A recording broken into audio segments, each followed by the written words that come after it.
Dani. La zona segura no era un lugar divertido. Por mucho que papá y mamá dijeran que sería como salir de acampada, no lo era en absoluto.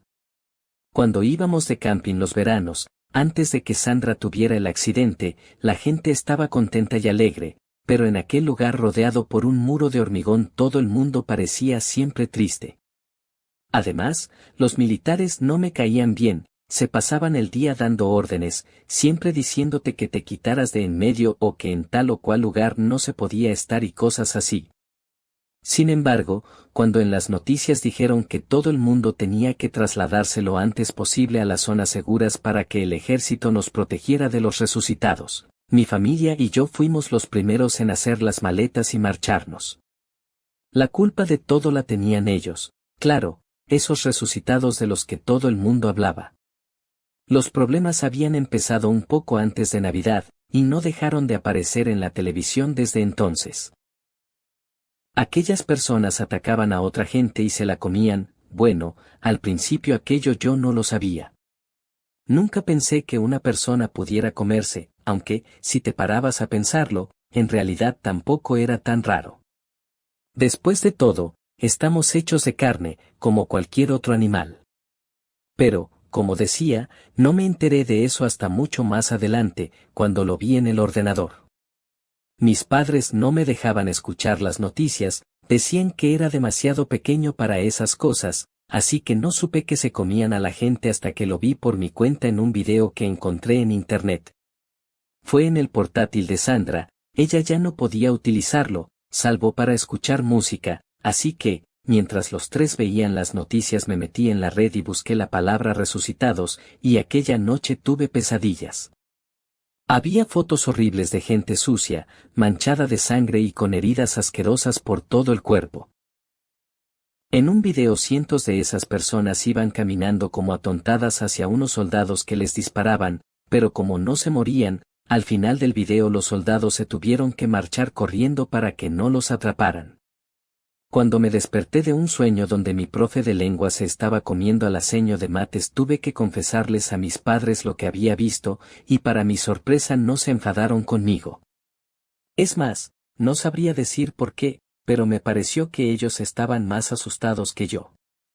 En mitad de las vacaciones de Navidad me llevé una gran alegría al saber que no iban a abrir el colegio.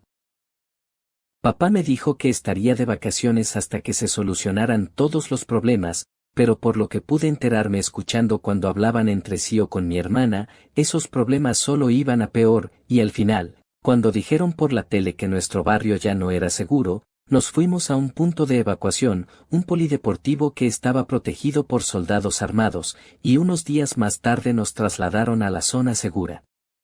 Cuando salimos de casa quise llevarme la videoconsola y casi todos los juegos nuevos que había recibido como regalo de Reyes, pero no me dejaron hacerlo. En su lugar, llenaron el maletero del coche con mantas, ropa e incluso comida y medicinas, y nos marchamos. Recuerdo que mamá y Sandra lloraban, y que papá, muy serio, me explicó durante el camino que aquellas personas ya estaban por todas partes, y por tanto era peligroso quedarse en casa.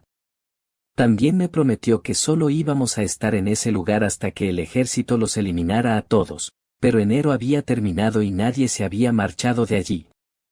Al contrario, después de nuestra llegada comenzó a aparecer mucha más gente. Algunos venían por su cuenta, otros eran traídos en grandes camiones del ejército, y al final yo temí que nadie más cupiera dentro del patio de colegio en el que nos habían instalado. Cuando un grupo nuevo llegaba, mamá me obligaba a meterme en la tienda de campaña donde vivíamos y me dejaba allí dentro un buen rato. No quería que viera lo que pasaba afuera, aunque yo siempre lograba asomarme por alguna rendija para ver pasar a los recién llegados. Se decían tantas cosas del exterior desde la última vez que estuve allí que sentía curiosidad. Los nuevos llegaban tristes, con miedo, algunos incluso llorando. Antes de todo eso solo había visto a un adulto llorar cuando Sandra tuvo el accidente que la dejó ciega, y fue a mi madre. Sin embargo, allí los veía todos los días, y hacerlo me producía una incomodidad que no sabría explicar, pero a la vez sentía curiosidad, Porque algo muy malo tenía que estar pasando fuera si provocaba que los mayores lloraran. Les pregunté a mis padres por aquello, y solo me dijeron que seguramente esa gente había perdido algún familiar o amigo por culpa de los resucitados, y que por eso lloraban. Si eso era cierto, todos los que llegaban, y casi todos los que estábamos dentro, habíamos perdido a alguien. Hasta escuché llorar a mamá una vez por la tía Isabel, que decidió quedarse en su casa con el tío Juan y mis dos primos, Alberto y María, en lugar de venir a la zona segura con nosotros. A mí no me pareció tan mala noticia, mis primos eran mayores que yo y siempre se metían conmigo. Solo de imaginármelos en la tienda viviendo con nosotros me daban escalofríos. Un día ocurrió algo muy curioso, y fue que dejó de llegar gente nueva. Acostumbrados a que diariamente apareciera al menos un pequeño grupito, resultó extraño que nadie más volviera a entrar por las puertas de la zona segura, excepto militares que a veces salían al exterior en misiones de reconocimiento. Si ver llegar a gente triste ponía tristes a los que vivían dentro, que ya no lo hicieran pareció apenarlos aún más. Algunos, sobre todo militares, decían que aquello era una guerra sin cuartel contra los muertos vivientes. Un hombre muy viejo que vivía cerca de mi tienda nos dijo un día, a mí y a un grupo de niños que nos juntamos, que aquello era peor que la guerra que él vivió cuando tenía nuestra edad. Al menos en aquella se peleaba contra personas, nos explicó sentado en una silla de plástico en la puerta de su tienda de campaña. Le temblaba la boca al hablar y acompañaba sus palabras con gestos de sus manos también temblorosas, como si estuviera helándose de frío. ¿Es que los resucitados no son personas? Le preguntó Leo, el mayor de los amigos que había hecho en la zona segura, y también el líder de la pandilla precisamente por eso, por ser el mayor. Decía que su padre murió porque un resucitado le mordió, pero no sabía si era verdad. Yo creía que sí porque no vivía con él y con su madre en su tienda de campaña. No, hijo, no. No son personas, ¿no los has visto? Son muertos. ¿Por qué te crees que los llaman resucitados? Para resucitar hay que morir antes.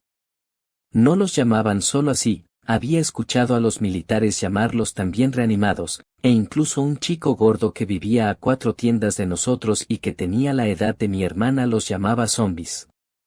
Yo pensaba que ese viejo debía estar loco.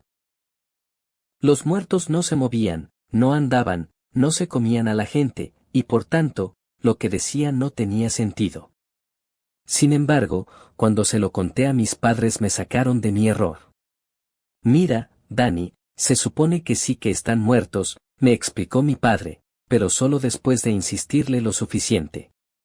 Ni a él ni a mi madre les gustaba hablar conmigo sobre esas cosas, pero, no se sabe por qué, aunque estén muertos se mueven y atacan a las personas. Son peligrosos, y por eso hemos tenido que venir aquí. Ya había leído en internet el día que me conecté sin que se enteraran que no sabían exactamente qué le ocurría a esa gente. Unos comentarios del video del ataque a los militares decían que eran locos, otros que estaban enfermos, e incluso uno dijo algo de un experimento de la CIA. No me había parado a pensar en todo eso, pero si eran tan peligrosos como creía todo el mundo, seguramente la mejor protección contra ellos era la que nosotros teníamos.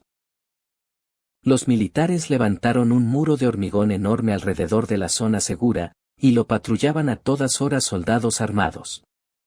Miraras donde miraras siempre había uno con su fusil en las manos dando vueltas sobre él. De vez en cuando algunos disparaban hacia el exterior, y en ocasiones se juntaban varios y se pasaban un buen rato pegando tiros.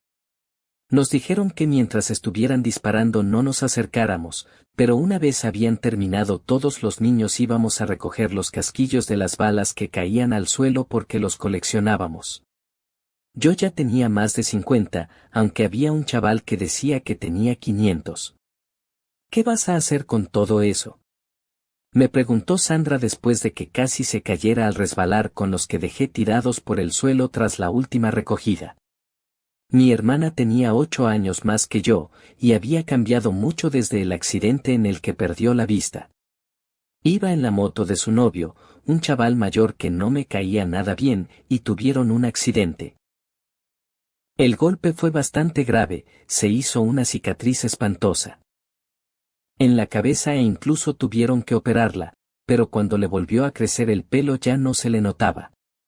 Sin embargo, lo que no recuperó nunca fue la vista. Antes del accidente me habría gritado por dejar los casquillos por el suelo, pero desde que dejó de ver ya no me gritaba nunca y se portaba bien en casa. Su novio cayó en coma en el accidente porque no llevaba casco y no había despertado todavía cuando nos trasladamos a la zona segura. Llevaba más de un año así. No lo sé, respondí. No servían para nada, que yo supiera. ¿Qué se podía hacer con unos casquillos, además de guardarlos y acumular cada vez más? Nada. ¿Me ayudas a recogerlos? Me ayudó. Como no podía verlos buscaba palpando el suelo, pero se las arreglaba sin ninguna dificultad.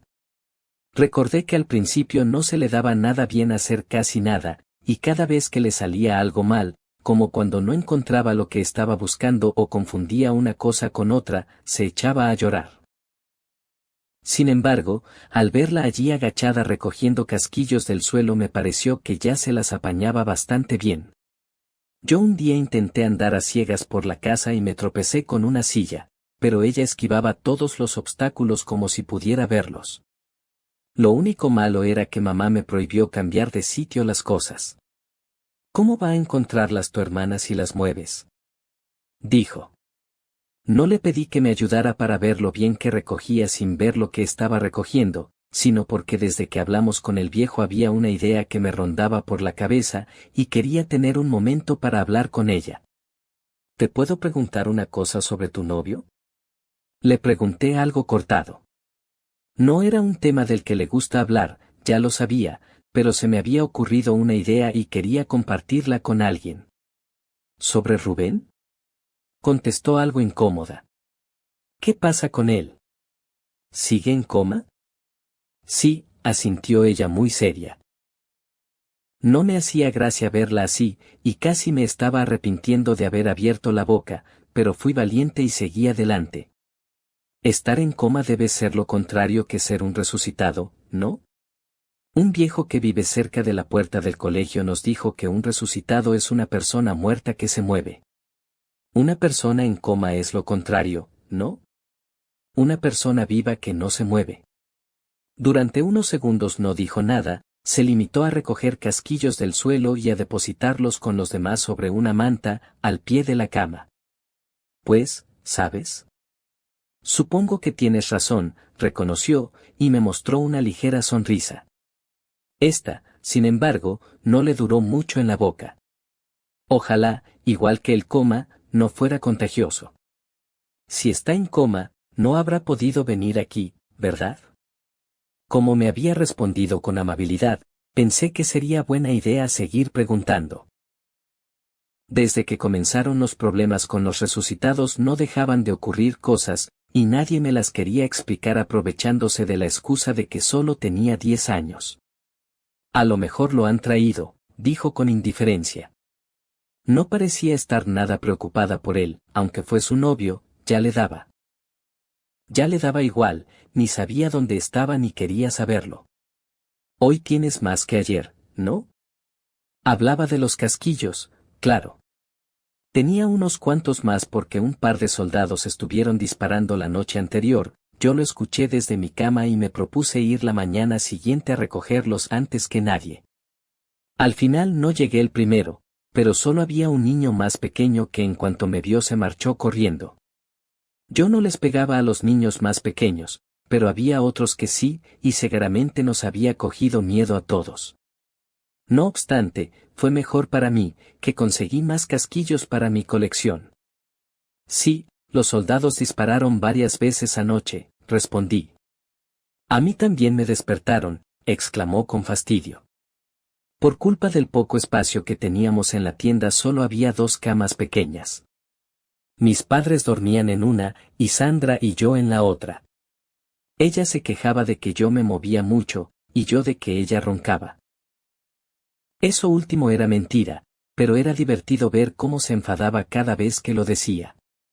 Si quería enfadarla era solo porque su acusación no era justa. ¿Cómo iba a evitar moverme si estaba dormido? Nadie decide lo que hace cuando está dormido. Cada vez pasa más a menudo, ¿verdad? Dijo. Al principio los militares solo disparaban de noche de vez en cuando, y siempre nos despertaban a todos. Con el paso de los días, sin embargo, a veces se liaban a tiros y no se enteraba nadie. Mamá decía que ya nos habíamos acostumbrado, y era verdad porque la noche anterior lo hicieron y solo nos despertamos mi hermana y yo, y eso porque fue un tiroteo que duró un buen rato. Una mañana me contaron que se habían pasado disparando desde las 4 de la mañana hasta el amanecer, pero yo estuve dormido todo el tiempo. En cuanto terminamos de recoger casquillos nos pusimos en pie. Yo tenía intención de irme con los demás chicos al patio trasero del colegio. Allí no vivía nadie porque no había espacio para instalar tiendas de campaña, pero Leo decía que había encontrado una entrada secreta al gimnasio del colegio. Pensábamos investigarla para intentar colarnos dentro.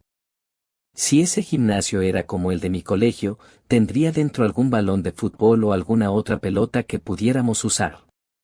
¿A dónde vas ahora? Preguntó Sandra cuando me vio, o más bien me escuchó, dirigirme hacia la salida de la tienda. Al colegio, he quedado con los demás. No me pareció bien mentir, mis padres me habían dicho que siempre les dijera dónde iba para que no me perdiera. No era ningún estúpido, sabía volver perfectamente a mi tienda pese a que todas fueran iguales, pero como todos parecían siempre tan preocupados no quería discutir. Claro que tampoco le dije toda la verdad, porque lo que pensábamos hacer no era del todo correcto. Había militares dentro del colegio, y la entrada estaba prohibida. Pero quería esos balones más que nada, y no quería que Sandra me dijera que aquello estaba mal. No vuelvas tarde o papá y mamá me echarán la bronca a mí. Me advirtió cuando ya estaba saliendo de la tienda. Mis padres pasaban mucho tiempo fuera. Mamá era miembro voluntaria en Protección Civil y papá trabajaba de conductor de una ambulancia. Los militares dijeron que cualquier persona con formación tenía que ayudarlos, sobre todo con los problemas entre las personas que vivíamos allí, y mis padres se pasaban la mitad del tiempo dando vueltas por toda la zona segura. A mí me parecía que eran algo así como la policía de aquel lugar, y eso molaba bastante. Jorge y Leo se encontraban ya bajo la ventana junto a la esquina de la fachada del colegio. Solo teníamos que meternos por el pasillo entre la pared y la valla, y al final girar a la izquierda. Había escuchado a mis padres hablar de ese lugar, lo llamaban picadero, pero no sabía lo que significaba esa palabra. Temí que allí hubiera algún nido de avispas, esperaba que no, porque Leo decía que a veces algunas parejas se metían en ese rincón no sabía a qué, y les iban a picar. Llegas tarde, me dijo Leo poniéndose muy serio, como si fuéramos a colarnos dentro de un banco para atracarlo, o algo así. Leo tenía 12 años, y como era el mayor, también era nuestro líder. Jorge tenía 9 y siempre se estaba sorbiendo los mocos. Sin embargo, allí faltaba alguien, nuestro grupo siempre fue de 4, al menos desde que a Luismi se lo llevaron al hospital cuando se puso malo. ¿Y Fer? ¿No vamos a esperarlo? Pregunté. Fernando era amigo de Jorge, aunque tenía los mismos años que yo. Como eran vecinos, ya se conocían antes de venir a la zona segura. Se ha rajado el muy cagao, respondió Leo con desagrado mientras Jorge se sorbía los mocos. Pero mejor, porque con lo cobarde que es seguro que nos descubren por su culpa. A mí me pareció que las sorbidas de mocos de Jorge nos ponían en un peligro mayor que la cobardía de Fer, aunque no dije nada porque si Leo decidía que tenía razón lo echaría, y con lo chivato asqueroso que era Jorge seguro que nos acusaba con el primer soldado que se nos cruzara. Además, no quería ir solo con Leo, que en cuanto hubiera problemas me dejaría tirado.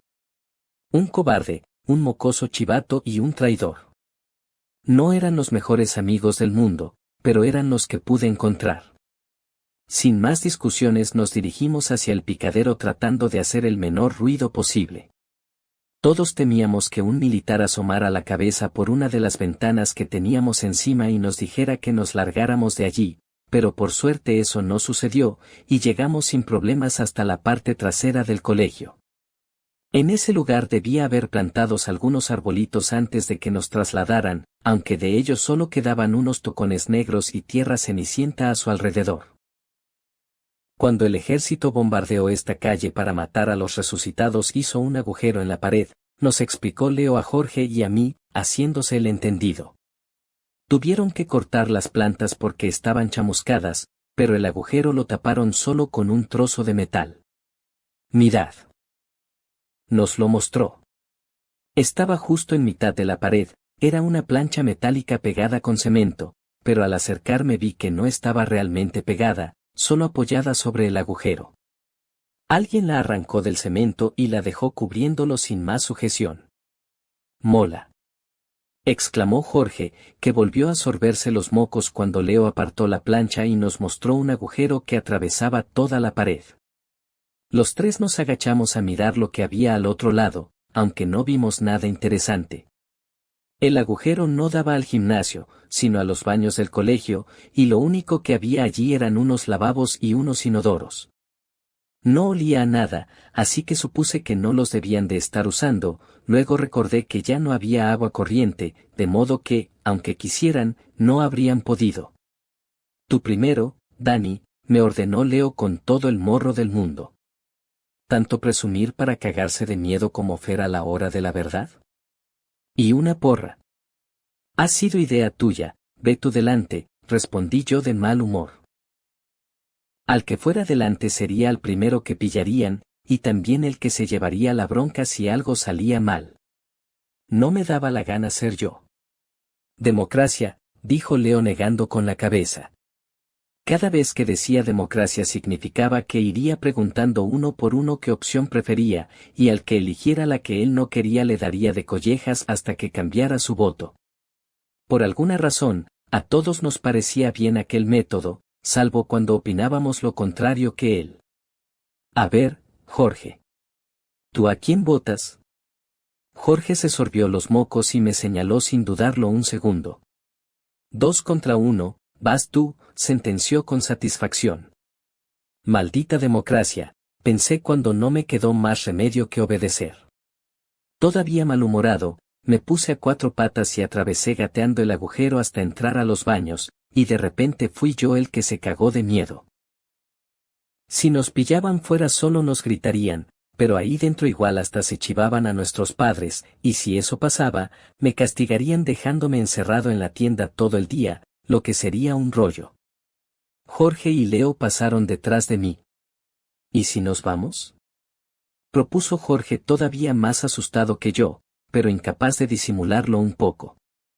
La verdad era que lo que lograba que no le hiciera caso al miedo era la curiosidad que sentía por ver qué encontrábamos dentro del colegio. Más que ir al gimnasio en busca de balones, aquello se parecía a una misión de reconocimiento de las que hablaban los militares. Ni hablar. Contestó Leo dándole un empujón, si no querías venir, haberte quedado con el cobarde de Fer. Me acerqué a la puerta de los aseos mientras los dos discutían, les pedí silencio y la abrí muy despacito para no hacer ruido. Ellos me observaron sin mover un solo músculo y con cara de pasmados.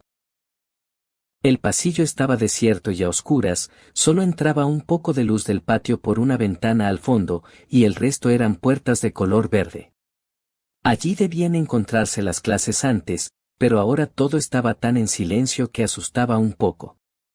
Venga. Me animó Leo dándome un pequeño empujón por la espalda.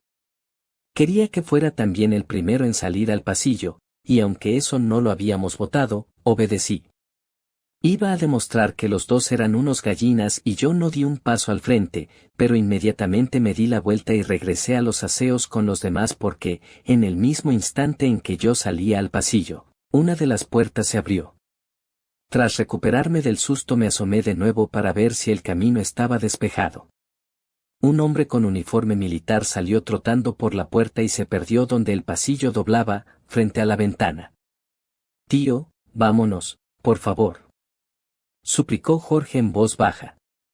Leo iba a responder algo, pero hice un gesto con la mano para que se callaran mientras miraba por la rendija de la puerta. El soldado se había ido, y el pasillo volvía a estar solitario y silencioso. Vamos a mirar por la puerta esa, me indicó Leo. También él estaba asustado, pero era el mayor y tenía que dar ejemplo. Asentí sin pensarlo y abrí la del baño de nuevo para dirigirme hacia allí. No sabía por qué estaba siguiendo con aquello, una voz que se parecía mucho a la de mi madre me decía todo el rato que no hiciera el tonto, que no me metiera en líos, pero no le estaba haciendo ningún caso. Justo frente a nosotros se encontraba el aseo de las niñas, a nuestra izquierda el final del pasillo y a la derecha las puertas de las aulas. La que abrió el soldado estaba a 2 puertas de distancia, y los 3 nos encaminamos hacia allí. Cuando Jorge se sorbió los mocos en el silencio total que reinaba en el pasillo casi me da un ataque, pero avanzamos despacio y con sigilo, y finalmente logramos llegar sin que nadie saliera a ver a qué se debió ese ruido tan molesto. Con cuidado giré el pomo de la puerta, y ésta se abrió. Eché un vistazo por la rendija, como había hecho en los aseos, y descubrí que, en lugar de pupitres y sillas, la clase estaba llena de camas parecidas a las que teníamos nosotros en las tiendas de campaña. Había 3 filas de 6 camas repartidas por toda la clase, y también muchas bolsas y mochilas grandes sobre o al pie de cada una de ellas. La luz del sol entraba por las ventanas, iluminando el lugar donde dormían los militares. Hasta entonces no me paré a pensar dónde lo hacían, pero por lógica tenían que dormir en alguna parte. Al menos ya sabía por qué ocuparon todo el colegio y nosotros tuvimos que vivir fuera. Un ronquido nos sobresaltó. Había un hombre durmiendo allí, debajo de una manta verde en una de las camas del fondo, y no era el único. No me había fijado, pero por lo menos otras 3 camas estaban ocupadas por soldados dormidos, y en cuanto los vi decidí que era mejor no entrar a curiosear allí. Si los despertábamos podrían enfadarse. Tras cerrar de nuevo la puerta sin hacer ruido me giré hacia Leo y Jorge. Los 2 me miraban con la misma expresión de miedo y emoción que debía tener yo. Temíamos ser pillados, pero seguro que éramos los únicos de la zona segura que habíamos. Visitado las habitaciones de los soldados. ¿Por qué estaban durmiendo? Casi es mediodía, preguntó Leo en un susurro. Supongo que son los que patrullan luego por la noche, contesté yo. La respuesta me vino sola a la cabeza, y me pareció bastante buena. Me imaginé que el resto de aulas del pasillo debían estar siendo usadas del mismo modo, y así se lo dije a Leo. Entonces vamos a ese otro pasillo, dijo señalando el lugar por el que el hombre que vimos salir del aula se marchó. Seguro que por ahí guardan las bombas. Encontrar el lugar donde guardaban las bombas habría molado mucho más que sacar unas pelotas del gimnasio, así que de nuevo ignoré la voz que me decía que no hiciera tonterías y asentí con firmeza ante su idea. Sin embargo, el aguafiestas de Jorge no parecía demasiado convencido. Vámonos, nos van a ver. Sollozó realmente asustado. Vete tú, si quieres, le espetó Leo. Pero si encontramos bombas no vamos a coger ninguna para ti. Coger una bomba y quedárnosla habría molado 1000 veces más que solo verlas, aunque hasta a mí me parecía una locura genial. Al final, la presión lo convenció y vino con nosotros. Seguimos avanzando despacio por el pasillo, tan emocionados por lo que pudiera haber al otro lado que hasta pasamos por alto que Jorge volviera a sorberse los mocos, y lo peligroso que podía ser que alguien lo escuchara. Conforme nos fuimos acercando al cruce de pasillos comencé a escuchar unas voces que me sonaron cada vez más cercanas, pero solo porque éramos nosotros los que nos dirigíamos a ellas. Les hice a mis compañeros un gesto de silencio, y al llegar a la esquina asomé la cabeza para intentar descubrir quién hablaba. Ese pasillo tenía 2 ventanas, por lo que era más luminoso que el otro, y también aulas, pero solo en uno de los lados. El otro estaba lleno de dibujos que los alumnos habían colgado en un mural cuando aún se daban clases. Podíamos ir tanto hacia la derecha como hacia la izquierda, sin embargo, a la izquierda había 2 hombres hablando frente a la puerta del aula más cercana. Ambos llevaban uniforme del ejército, pero ninguno era el militar que vi salir de la clase anterior. Uno de ellos era bastante viejo, y tenía el uniforme adornado con varios galones. Supuse que debía ser uno de los jefes, un general, quizá. No sabía cuáles eran los rangos del ejército, y general sonaba bastante importante. ¿Qué hacemos?, preguntó Jorge, que movía los labios sin apenas pronunciar un sonido. No supe qué responder. No podíamos movernos más allá mientras esos dos estuvieran ahí, y cuanto más tiempo estuviéramos sin movernos, más fácil sería que alguien nos pillara. Por fin el militar mayor, y que parecía más importante, se decidió a moverse y entró en el aula que había tras ellos, pero el otro se quedó plantado frente a la puerta. Pude ver entonces que tenía un fusil bajo el brazo, y fue cuando el miedo ganó más que la curiosidad. No se mueve de ahí, le dije a Leo, que permanecía extrañamente callado. Seguro que también había visto el arma y se asustó aún más que yo de ella. Si salimos al pasillo nos va a ver. Vámonos, repitió Jorge, tan aterrorizado que hasta había olvidado sorberse los mocos. Leo asintió muy convencido y, sin consultar a nadie, se dio la vuelta y comenzó a correr de vuelta al baño. El muy tonto había abandonado toda precaución, y sus pasos retumbaron por todo el colegio. Jorge salió corriendo detrás de él antes de que yo pudiera hacer nada. No, exclamé en un susurro. Nos iban a descubrir al final por culpa de esos dos cobardicas. ¿Pero qué coño?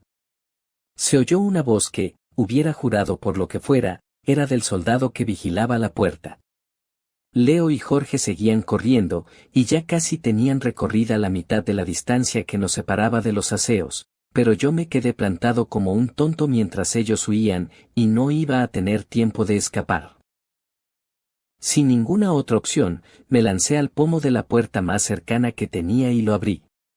No me detuve a mirar qué había dentro, tan solo entré en el aula y cerré con cuidado tras de mí. Todavía tenía el pomo en la mano cuando los pasos del soldado se escucharon en el pasillo. Gritó corriendo en dirección a los aseos. Los había visto, seguro. Solté el pomo y me di la vuelta para ver dónde me había metido. Era otra aula, y como en la primera a la que entramos, también tenía camas por todas partes, aunque ningún militar dormía en ellas. Por un segundo me sentí aliviado. Tal vez a los dos cobardes los hubieran visto, pero a mí no, así que podría intentar salir por otro lugar y llegar hasta mi tienda. Si cogían a Leo y a Jorge nadie podría demostrar que yo estaba con ellos. Era el crimen perfecto. Aún así, me fastidió mucho que se largaran nada más ver el arma del soldado.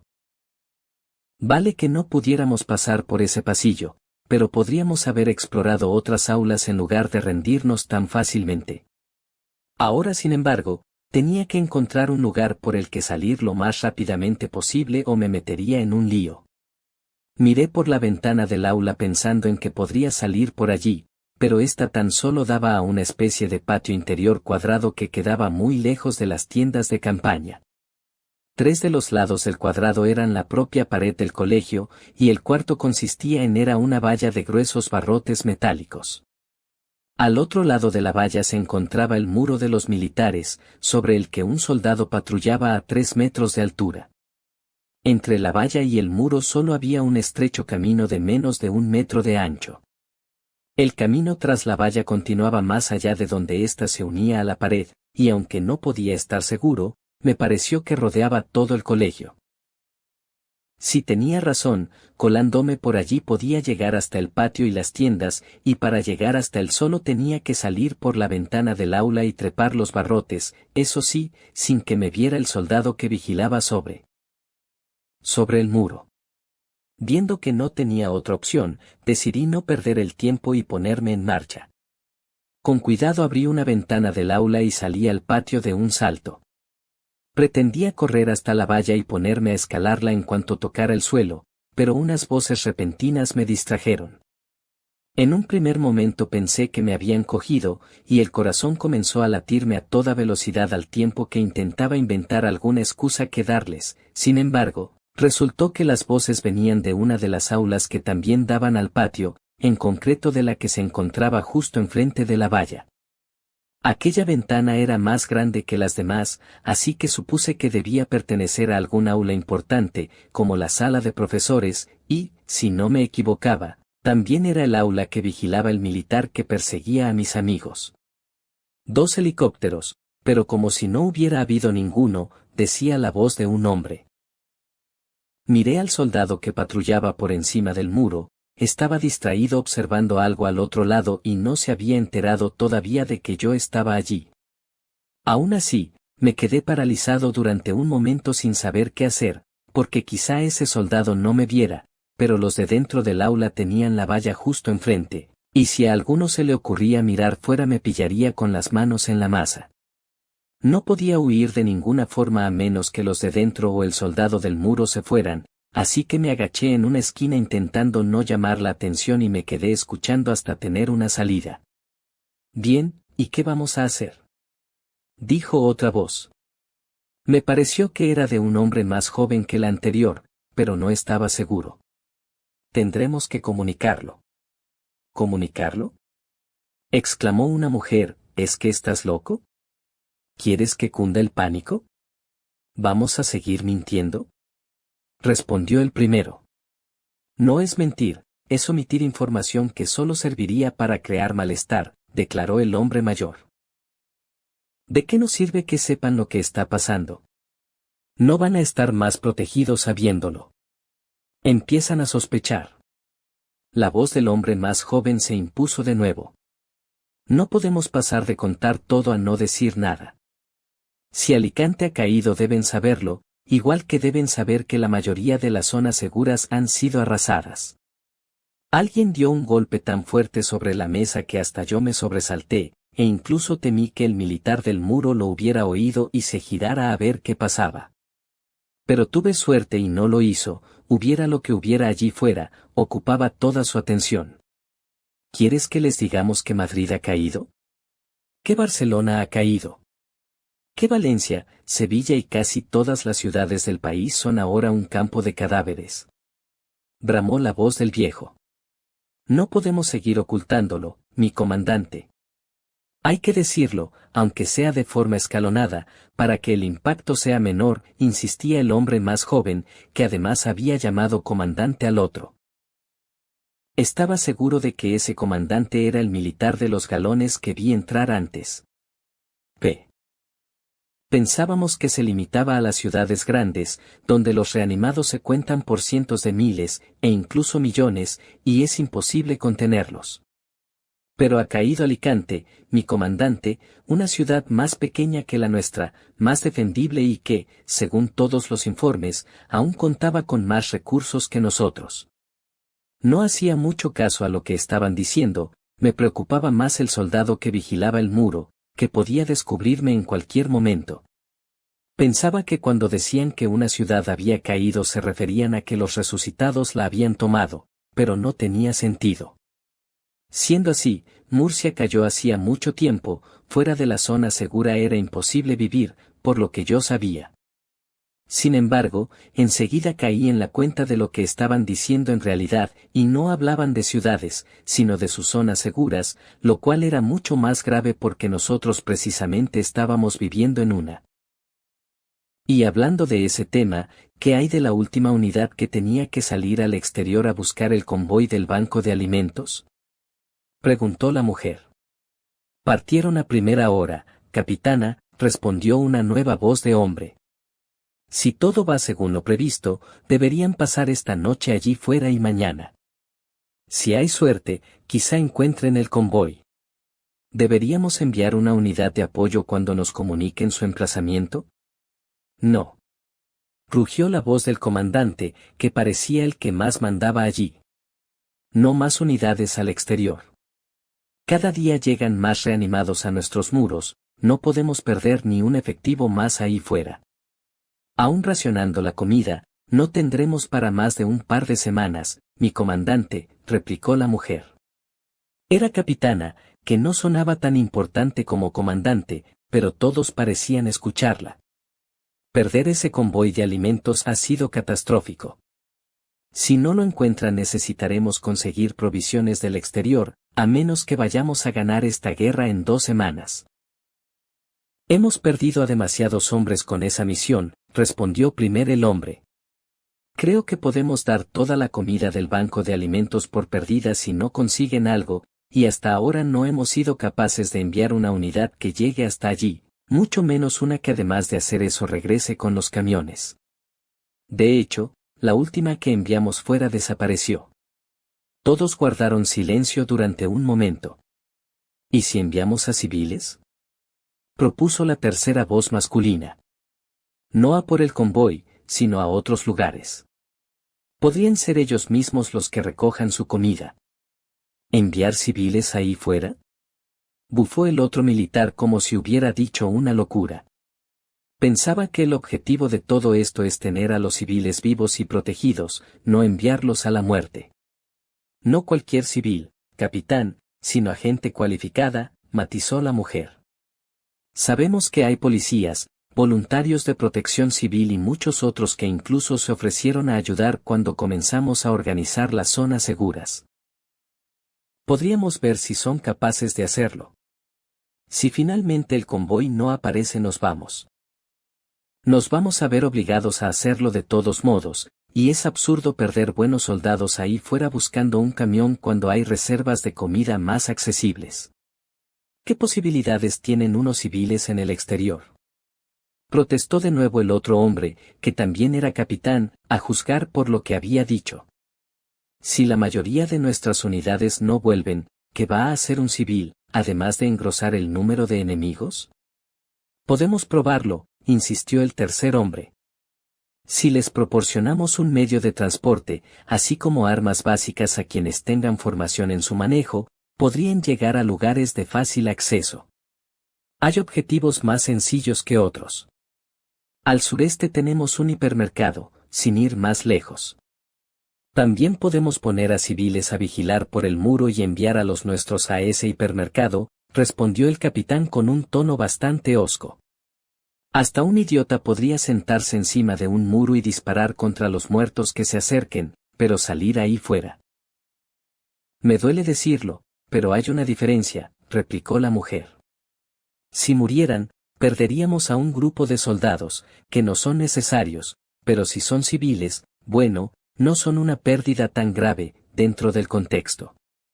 Desde luego algo tenemos que hacer, porque los reanimados no van a desaparecer sin más, y no hay comida para más de 2 semanas, racionando todo lo posible. Pese a la confianza de algunos de los capitanes en la misión del convoy, yo no creo que a la cuarta vaya la vencida. La medida me parece bien, tenemos tiempo para organizarla, afirmó el comandante. Podemos escoger a los civiles más aptos. Dirigiéndolos a objetivos sencillos, las bajas tendrían que ser mínimas. Dígaselo a la última unidad que enviamos fuera, mi comandante, dejó caer el único capitán que no parecía estar conforme con esa idea, pero nadie le hizo caso. Tema zanjado, exclamó el comandante con osquedad.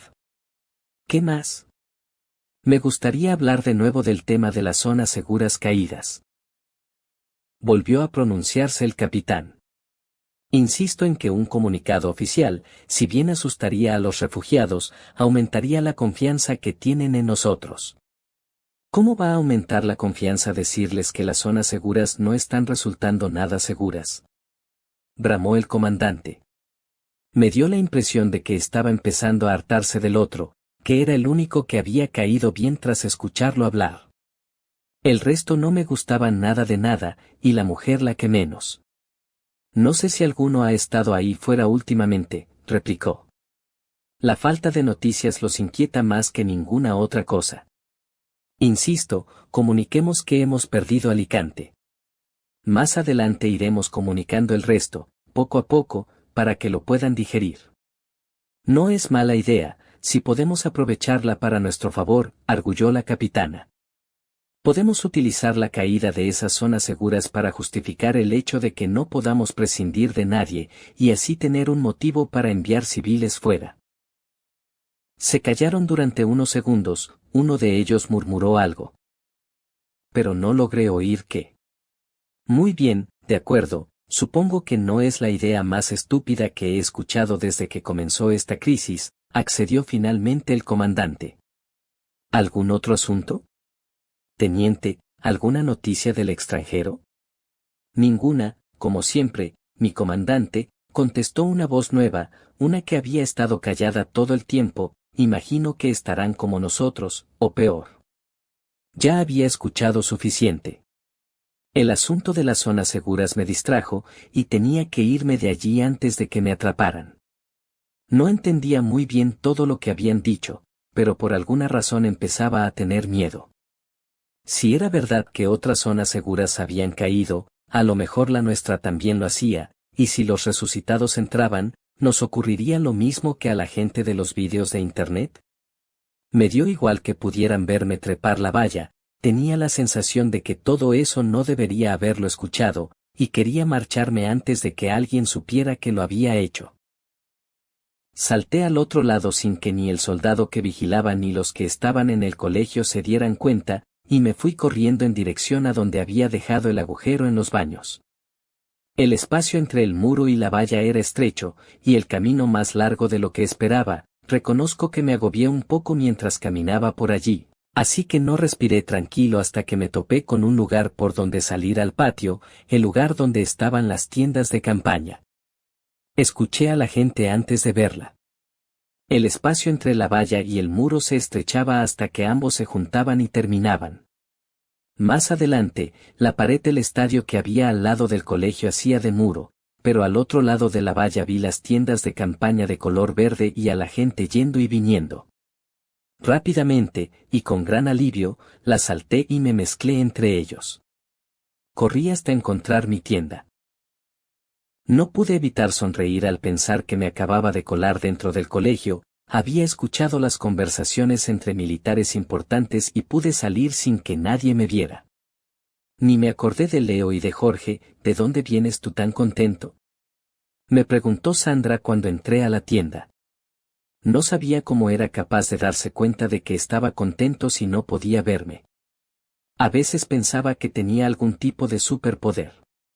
De jugar al lado del muro, ya te lo había dicho, respondí haciéndome el inocente. Mis padres aún no estaban allí, realmente había sido el crimen perfecto. No nos quedaba ya casi nada que comer cuando ellos regresaron a la tienda trayendo la comida. Se quejaron de nuevo del racionamiento, palabra que, por lo que entendí cuando me lo explicaron tiempo atrás, básicamente significaba que teníamos que gastar menos comida para que durara más. A los mayores a veces les gustaba poner nombres raros a las cosas más sencillas. Mientras comíamos me sentí tentado de explicarles por qué racionaban la comida. Los oficiales militares dijeron que solo había para 2 semanas, y temían que en ese tiempo no hubieran matado a todos los resucitados. Pero contárselo implicaría confesar lo que había hecho, y no estaba dispuesto. Mis padres se fueron por la tarde con mi hermana a recoger más agua y me dejaron solo en la tienda, momento que Leo, Jorge y Fer aprovecharon para venir a visitarme. Pensábamos que te habían pillado, dijo Leo después de que les contara lo que tuve que hacer para salir de allí, aunque no les conté lo que había escuchado, era muy largo y complicado de explicar. Además, no se lo merecían por huir como cobardes y dejarme allí tirado. Aquel sería mi secreto. Como no viniste detrás de nosotros, yo pensaba que os habían pillado a vosotros, respondí. De la forma en la que huyeron, era lo menos que les podía pasar. Nos siguió un tipo hasta el baño, pero no cabía por el agujero, dijo Jorge sorbiéndose los mocos. Seguro que ya lo han cerrado. Qué lástima, no podremos volver, lamentó Leo. Sí que podíamos, pero solo yo sabía el camino. ¿Quién quiere volver?, gruñó Jorge, que se restregó la nariz. Entonces Fer, que no había dicho nada hasta ese momento porque no quiso venir con nosotros, dio un gemido y se marchó corriendo. Los tres miramos qué era lo que lo había asustado, y juro que Jorge casi se hizo pis encima al ver que un par de soldados venían hacia mi tienda. Nos han pillado y vienen a por nosotros, fue lo que pensé. Leo y Jorge se largaron corriendo también en dirección a sus tiendas de campaña, con sus madres, pero yo ya estaba en mi tienda, y mi madre no estaba allí. Los dos soldados no les hicieron ni caso y se dirigieron directamente hacia mí, que me quedé inmóvil por el miedo. Si me habían pillado se me iba a caer el pelo. Ambos se me plantaron delante, uno me miró, pero el otro estiró el cuello intentando ver el interior de la tienda. ¿Están tu padre o tu madre?, me preguntó el que me miraba. Negué con la cabeza. ¿Iban a chivarse de lo que había hecho? Tuve suerte entonces de que no estuvieran. Pero la suerte no me iba a durar mucho, porque vi cómo mi hermana y mis padres salían de entre dos tiendas con varias botellas de agua entre las manos y volvían hacia la nuestra. Por unos míseros segundos no me iba a escapar. Ah. Ahí están, señaló el soldado al verlos aparecer. Se acercaron a ellos, y tras intercambiar unas pocas palabras les entregaron un sobre. ¿Qué pasa?, le pregunté con temor a mi hermana, que se adelantó mientras mis padres hablaban con los soldados. Creo que era una notificación, respondió ella. Suspiré aliviado. Mis padres recibían notificaciones muy a menudo porque se encargaban de coordinar a algunos grupos de los que estábamos en la zona segura. Cuando decían algo por la megafonía del colegio normalmente ellos lo sabían antes y también nos informaban de si se había cometido algún delito o de las peleas entre la gente. Cuando entraron en la tienda mi madre estaba leyendo una de las hojas que había en el sobre. Me pareció que eran 2 en total, pero no estaba seguro. Desde luego, qué asco de gente, dijo con repugnancia mientras le tendía a mi padre la hoja. ¿Qué ha pasado?, se interesó Sandra. Anoche violaron a una chica, respondió papá con gravedad. Aunque no sabía qué significaba eso, tampoco pregunté. Bastante suerte había tenido ya ese día, prefería ser discreto. Como si no hubiera bastante con los resucitados, encima. Un gemido de horror de mi madre, que leía la segunda nota, lo interrumpió. Cuando nos volvimos hacia ella sus ojos empezaban a lagrimear, y sin decir ni una palabra le pasó la hoja a mi padre. La zona segura de Alicante ha caído, anunció él con aprensión. Mi hermana dio un gemido igual que el de nuestra madre, pero yo solo podía pensar en que ya lo sabía. Se lo había escuchado decir a los militares unas horas antes. Dios mío. Tienen que haber muerto miles, lamentó mamá, que se sentó en su cama. ¿Cómo ha podido pasar? Dice que mañana por la mañana lo comunicarán al resto de refugiados, añadió mi padre cuando terminó de leer el papel.